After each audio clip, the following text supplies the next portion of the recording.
Rise and shine mga ka-RSP. Ito na po ang gabay, patnubay, palala at prediksyon ni Master Hans Kua ngayong araw ng Martes, November 19. Simulan na natin. Sa mga pinanganak ng Year of the Rat, maganda ang health. Listen to your body and be on the preventive side. Moderation is the key. Orange at 3 ang swerte kay Year of the Rat. Sa mga Oxamara, kahit hindi kalakihan, may babalik na pinautang. Importante ang nagbayad ang tao at nagkaroon ng trust muli sa kanya. Yellow at 5 ang swerte kay Year of the Ox. Sa Tiger naman, mag-e-expand ang family business provided na nangangasiwa ay kapamilya mo at magsunod-sunod din po sa iyong pera. Magenta 2 ang swerte kay Year of the Tiger. Sa Rabbit naman tayo, maganda ang prospect sa love para sa mga naghahanap. Next level naman ang relasyon na meron sa existing. Older couple naman will find harmony as they grow older. Ang mga mismatched pairs naman ay magsasawa sa kakaaway.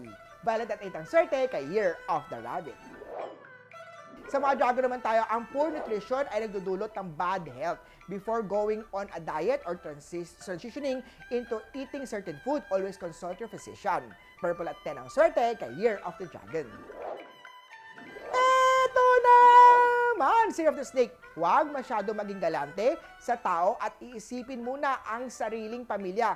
Konting control din sa paggastos. Gold at 9 ang swerte kay Year of the Snake. Sa mga pinanganak naman tayo ng Year of the Horsey, it's never too late pagdating sa pag-ibig at dumarating ito sa kahit anong edad.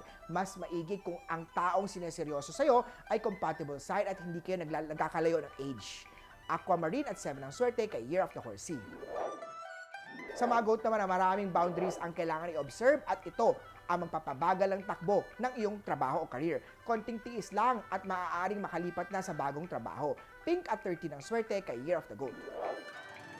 Sa monkey naman, mag-ingat sa cosmetic surgery, yung mga IV drips na yan, kung walang professional medical consultation. Baka makasama yan sa kalusugan mo. Silver at 15 ang swerte kay Year of the Monkey. Sa mga rooster naman, always maintain an active lifestyle. Keep an eye din sa finance at posible din mga errors or cheating by employees ay malakas na energy. Green at 3 ang swerte kay Year of the Rooster. Eto naman! Year of the Dog, stay humble. Dahil naghihintay lang ang mga inggit sa'yo at gumagawa ng kamalian para hatakin ka pababa.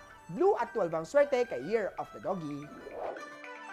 Siyempre, last but not the least, sa mga pinanganak ng Year of the Piggy, don't forget to research about person or company kung may balak maghulog ng pera sa investment. Something pitch ang OOTD, 11 naman ang maswerte number sa Year of the Piggy ngayong araw. Muli po ito po yung mga gabay, patnubay, palala at prediksyon lamang ni Master Hans Kua. Nasa inyong mga kamay, nasa lalay, ang inyong tagumpay. Kaya always be positive at i-claim ang mga swerte mga ka-RSP.